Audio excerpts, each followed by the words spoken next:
Hello everyone. In the last video we learned about arrays. In this video we are going to talk about the next data structure, that is linked list. Okay, so this is basically how the linked list looks. Now we will study about it further. So now coming to what is a linked list. So linked list is also a data structure which can change during execution. जैसे कि हमने last videos में array देखा था, तो array एक data structure था जिसमें कंटिन्यूसली हमने जो भी हमारे एलिमेंट्स थे उनको स्टोर करा था। अब इसमें ये क्या है कि ये जो डेटा स्ट्रक्चर है ना, इसके हम जो ऑर्डर है वो चेंज कर सकते हैं। यानी कि ये जो है, जब हम उसे कुछ भी उस पर ऑपरेशन परफॉर्म करते हैं एग्जीक्यूशन के टाइम, वो चेंज हो सकती है। अब लिंक्ड लिस्ट जो डेटा स्ट्रक्चर है उसका बेसिकली वो कैसा, उसका स्ट्रक्चर क्या है, तो उसका उसके अंदर जो एलिमेंट होता है ना, वो हम स्टोर करते हैं एक नोड में, और एक नोड के पास दो पार्ट्स होते हैं। एक होता है डेटा पार्ट यानी कि जिसमें हमारा एलिमेंट है, जैसे कि इस डेटा में ए है, एलिमेंट है। और एक होता है पॉइंटर पार्ट, और ये पॉइंटर पार्ट होता है एड्रेस ऑफ नेक्स्ट नोड। जैसे कि एरे में तो कंटिन्यूस था कि नेक्स्ट एलिमेंट ही था, बट इसमें ज़रूरी नहीं है कंटिन्यूस हो, वो कहीं और हो सकता है।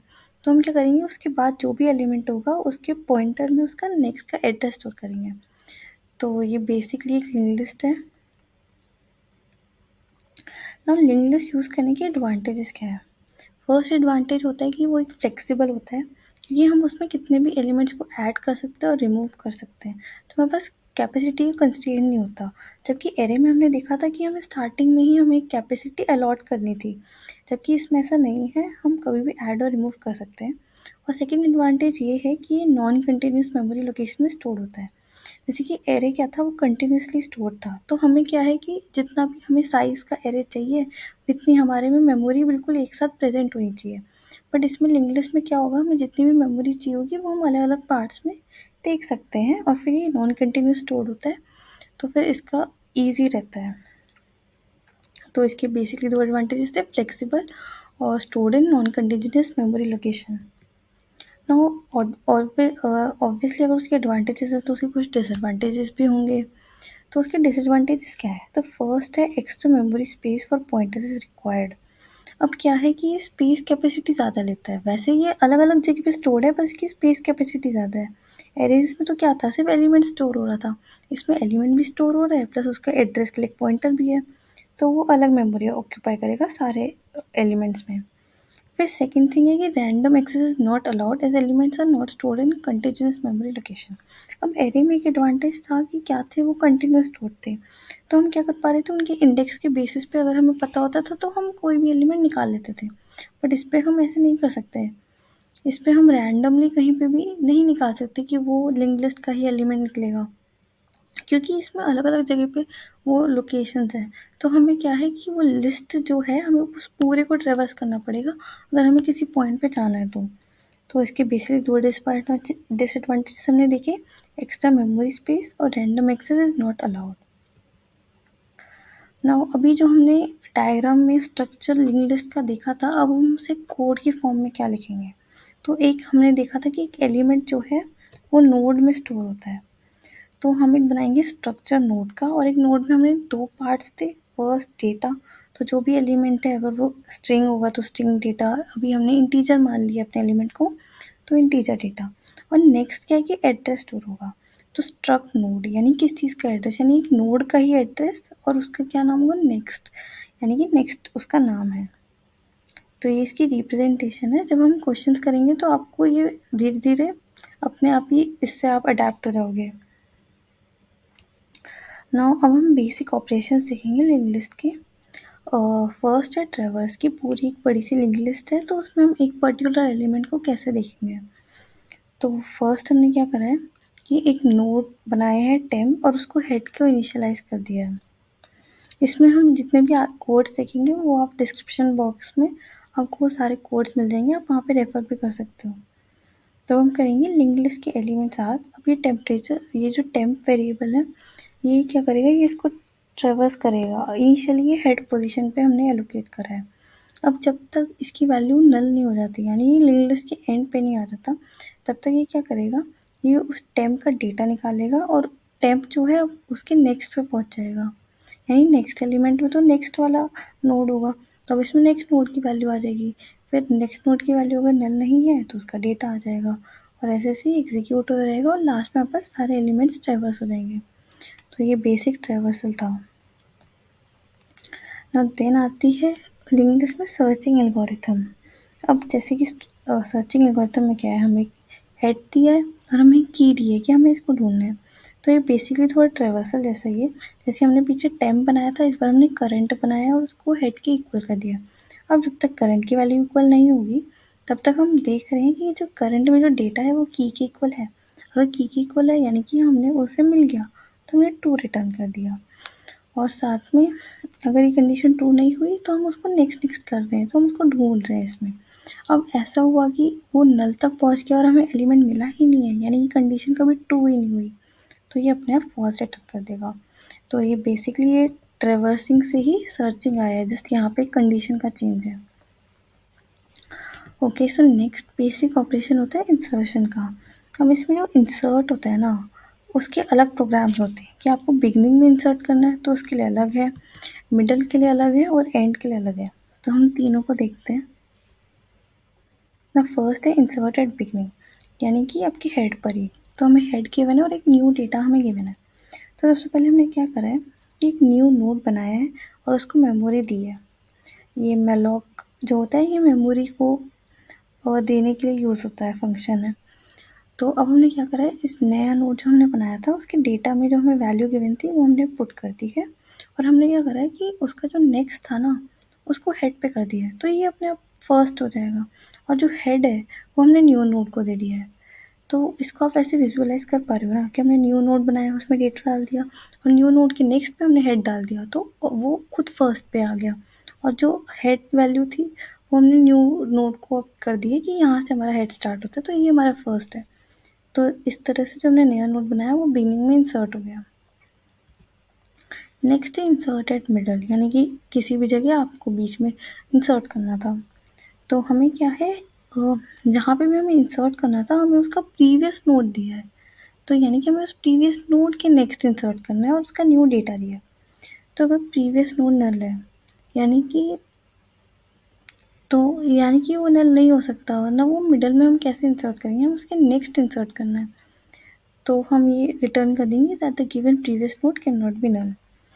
अब अब अगर हमें करना है तो हम कैसे करेंगे, पहले हमने सेम वही प्रोसीजर करा, हमने न्यू नोड को ले मेलॉक फंक्शन से मेमोरी उसको एलोकेट करी, देन उसके डेटा में न्यू डेटा डाल दिया। अब हम क्या करेंगे, न्यू नोड का जो नेक्स्ट होगा हम उसको प्रीवियस नोड का जो नेक्स्ट होगा उसके इक्वल कर देंगे। अब प्रीवियस नोड के नेक्स्ट को न्यू नोड के इक्वल करेंगे तो अपने आप ऑटोमेटिकली जो न्यू नोड होगा वो प्रीवियस नोड और प्रीवियस नोड के नेक्स्ट के बीच में अपने आप खुद आ जाएगा। इसमें बेसिकली आपको थोड़ा विजुअलाइज करके सोचना होगा और प्रैक्टिस कर करके अपने आप ये चीज़ें आ जाएंगी। नो इंसर्शन में लास्ट आता है इंसर्ट एट एंड। तो अब क्या है कि पूरी लिंक लिस्ट के हमें एंड में उसे इंसर्ट करना है, तो ये भी काफ़ी ऐसे इजी है।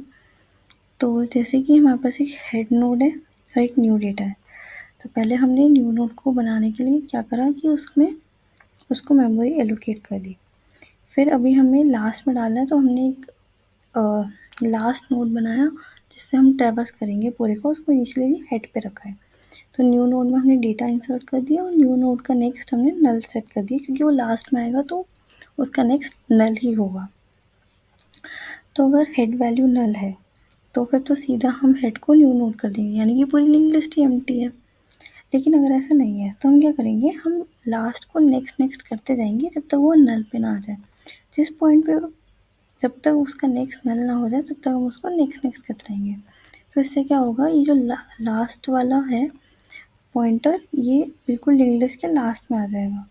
तो इस पूरे के बाद अब वो लास्ट में आ जाएगा और लास्ट में हम क्या करेंगे, उसके नेक्स्ट पे न्यू नोड को इंसर्ट कर देंगे और रिटर्न कर देंगे। तो हमने बेसिकली तीनों के इंसर्शन देख लिए हैं, बिगनिंग और जस्ट, फिर हमने मिडल देख लिया और एंड देख लिया। नेक्स्ट ऑपरेशन हम देखेंगे deleting a link list node की। अब हमें एक लिंक लिस्ट नोड को डिलीट करना है। तो अब ये कैसे होगा, ये हमें एक हेड रेफरेंस वैल्यू गिवन है पूरी लिंक लिस्ट की और एक की वैल्यू है। तो जो की वैल्यू है हमें उसको डिलीट करना है। तो इसमें हमने क्या करा, एक टेम्प वेरिएबल फिर से एक टेम्प का नोड बनाया है इसको इनिशियली हेड रेफरेंस दिया और एक प्रीवियस के लिए बनाया है क्योंकि हमें प्रीवियस वैल्यू को स्टोर करते हुए चलना है। तो जब तक हमारे टेम्प की वैल्यू नल नहीं हो जाती और टेम्प का डेटा की के इक्वल है, की के इक्वल हो गया, अगर हमारी टेम्प की वैल्यू नल भी नहीं है और जो है टेम्प का डेटा हमारे की से मैच हो गया यानी कि जो हमें करना था, तो उस पॉइंट पे हम क्या करेंगे, जो हेड रेफरेंस होगा उसको टेम्प के नेक्स्ट के इक्वल कर देंगे और टेम्प फ्री हो जाएगा क्योंकि हमें इसका मतलब उसी को डिलीट करना है। तो इसीलिए हमने टेम्प को डिलीट करा और टेम्प की नेक्स्ट में टेम्प का नेक्स्ट तो नहीं जाना चाहिए, तो हमने उस पॉइंट पे हेड रेफरेंस को उसके इक्वल कर दिया। नाउ नेक्स्ट हम ये देख रहे हैं, मतलब हम इसमें बस ये चेक कर रहे हैं कि स्टार्टिंग वाला वो चीज़ नल नहीं होनी चाहिए। अब हम क्या करेंगे, अगर स्टार्टिंग में वो पूरी लिस्ट नल नहीं थी तो यहाँ पे आएगा यह फंक्शन। तो जब तक टेम्प की वैल्यू नल नहीं हो जाती और जब तक वो की के इक्वल ना हो जाए तब तक हम क्या करेंगे, प्रीवियस में टेम्प डालेंगे और टेम्प के अंदर नेक्स्ट। तो हम दोनों को लेके चल रहे हैं, साथ साथ स्टोर करके चल रहे हैं जब तक हमारा टेम्प का डेटा इक्वल ना हो जाए। अब क्या है कि ये लूप तब खत्म हो जाएगा जब टेम्प का डेटा इक्वल हो जाएगा और अगर वो प्रेजेंट ही नहीं हुई तो यानी कि टेम्प जो है वो नल तक पहुंच जाएगा, तो हम ऐसे ही रिटर्न कर देंगे। बट अगर टेम्प में कुछ प्रेजेंट हुआ तो इसका मतलब कि हमें नोड मिला है, तो उस पॉइंट पे हम क्या करेंगे, प्रीवियस का जो नेक्स्ट होगा उसको टेम्प के नेक्स्ट इक्वल कर देंगे क्योंकि हमें टेम्प को डिलीट करना है और फ्री कर देंगे टेम्प को। तो फ्री टेम्प मतलब कि हमने मैलॉक फंक्शन से जो हम मेमोरी एलोकेट कर रहे थे, इससे क्या होती है, वो पूरी मेमोरी डी एलोकेट हो जाती है, तो वो मेमोरी हम कहीं और दे सकते हैं। तो ये इसमें काम हो रहा है। नेक्स्ट है टाइप ऑफ लिंक लिस्ट। तो लिंक लिस्ट 3 टाइप की होती है, single link list, double link list और सर्कुलर लिंक लिस्ट। तो अभी हमने पीछे जितनी भी हमने लिंक लिस्ट देखी वो सब सिंगल लिंक लिस्ट थी, यानी कि जस्ट एक चेन की तरह एक, मतलब एक लिंक था और बस एक सिंगल लिंक था। तो एक चेन की तरह थी, जो हमने जितनी भी देखी पीछे जो भी ऑपरेशंस देखे वो हमने सिंगल लिंक लिस्ट पे देखे। नाउ हम देखते हैं ये डबल लिंक लिस्ट क्या होती है। तो डबल लिंक लिस्ट में क्या होता है कि हर नोड के पास 2 रेफरेंसेस होते हैं, एक होता है नेक्स्ट नोड के लिए और एक प्रीवियस नोड के लिए। इसका मतलब कि एक जो नोड होता है वो एक पॉइंटर से ये पॉइंट ये रेफर करता है कि उसका नेक्स्ट नोड कौन सा है, और एक पॉइंटर होता है इसका प्रीवियस जिसमें वो ये रेफर करता है कि उसके पीछे कौन सा नोड है। तो यही लिखा है इसमें। So in a double linked list, each node contains references to both the next and previous nodes. This allows for traversal in both forward and backward direction. तो हम फॉरवर्ड भी ट्रैवर्स कर सकते हैं, बैकवर्ड भी डायरेक्शन कर सकते हैं। पर इसमें क्या डिसएडवांटेज आ जाती है कि इसको एडिशनल मेमोरी चाहिए होती है बैकवर्ड रेफरेंस के लिए। तो ये पूरा लिंक लिस्ट का था। इसमें अब हमने जो पीछे फंक्शंस देखे, अब पहले इसका रिप्रेजेंटेशन कैसे होगा। तो ये सेम वैसा ही है, जस्ट हमने यहाँ पे प्रीवियस के लिए एक पॉइंटर डाला है और बाकी सब सेम चलेगा। तो इसके ऑपरेशंस आप ट्राई करना, वरना आप रेफ़र कर सकते हो नीचे डिस्क्रिप्शन बॉक्स में कोड्स को। जस्ट उसी तरह से जस्ट आपको एक पॉइंटर के साथ और करने हैं वही चीज़ें। अब नेक्स्ट हमारा जो लास्ट टाइप है, third type, circular link list. तो इसमें क्या होता है, just as single link list जैसी होती है ना, बिल्कुल सेम वैसे ही है। बस क्या होगा कि लास्ट में वो नल को पॉइंट नहीं करता, वो स्टार्टिंग के हेड को रेफर करता है, तो एक सर्कुलर चेन टाइप बन जाती है। तो यही इसमें लिखा है कि in a circular link list the last node points back to the head node creating a circular structure. It can be either singly और डबल लिंक। तो ये सिंगल में भी हो सकती है और डबल लिंक में भी हो सकती है। So that was all about link list. No next video में हम लिंक लिस्ट पे ही कुछ क्वेश्चंस देखेंगे जो इम्पोर्टेंट होते हैं। Okay, so thank